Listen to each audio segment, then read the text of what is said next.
നിങ്ങൾക്ക് അത് ഉൾക്കൊള്ളാൻ പറ്റണ്ടോ ആ ഗൗരവം?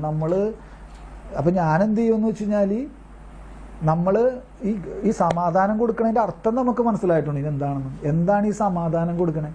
നമ്മളിപ്പോൾ അല്ലേ ക്രിസ്തുവിൻ്റെ സമാധാനം എന്ന് പറഞ്ഞ് കൊടുക്കുന്നുണ്ട്. എന്താണ് ഇതിൻ്റെ അർത്ഥം? എന്തിനാണ് ഈ സമാധാനം നമ്മൾ കൊടുക്കണേ? അല്ലെങ്കിൽ എന്താണ് അതുകൊണ്ട് നമ്മൾ അല്ലെങ്കിൽ കർത്താവ് നമ്മളോട് പറയണത്, അല്ലെങ്കിൽ സഭ നമ്മളെ പഠിപ്പിക്കുന്നത് എന്താണ്? അതിൻ്റെ ഒരു വശം മാത്രമാണ് നമ്മളിപ്പോൾ പറയാം. എന്താണ് കാര്യം അറിയോ?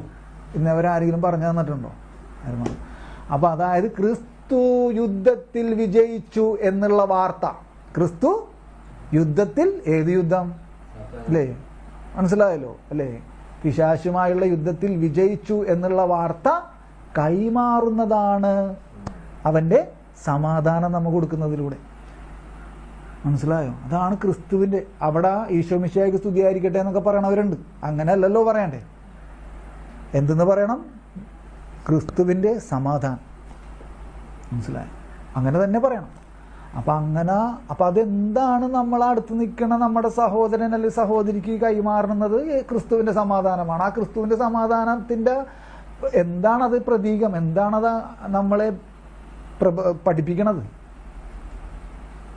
അത് ക്രിസ്തു യുദ്ധത്തിൽ വിജയിച്ചു എന്നുള്ള വാർത്തയാണ് നമ്മൾക്കത് മനസ്സിലാവും. അപ്പം അതാണ് നമ്മൾ കൈമാറണത്.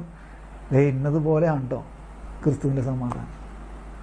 അപ്പം ഇതുകൊണ്ടാണ് ഈ ശുശ്രൂഷ എന്ന് പറഞ്ഞാൽ എനിക്ക് ഭയങ്കര പേടി, അല്ലെങ്കിൽ ഭയങ്കര ഭയാനക ഒരവസ്ഥയാണ്. കാരണം നമ്മളെങ്ങാനും ഇത്തിരി ഇങ്ങാട് ഉള്ള ആൾക്ക് കൊടുത്തിട്ട് സമാധാനം കൊടുത്തിട്ട് ഇങ്ങാട് തിരിയാൻ ഇത്തിരി വൈകിയാൽ ഇയാൾ പിന്നെ മുഖത്തോട്ട് നോക്കില്ല നമ്മുടെ. മനസ്സിലാവുണ്ടോ?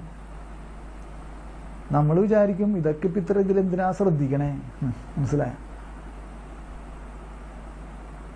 പക്ഷെ വലിയ കാര്യമാണതൊക്കെ. അപ്പോൾ ഇപ്പോൾ എന്തൊക്കെ പറഞ്ഞു, എത്ര ശുശ്രൂഷകളായി. ഇപ്പോൾ 6ാമത്തെ ശുശ്രൂഷയിലാണ് നിൽക്കുന്നത്, അല്ലെ 5ാമത്തെ ശുശ്രൂഷ. അത് കഴിഞ്ഞിട്ടാണ് ദൈവ ഐക്യ ശുശ്രൂഷയിലേക്ക് വരുന്നത്.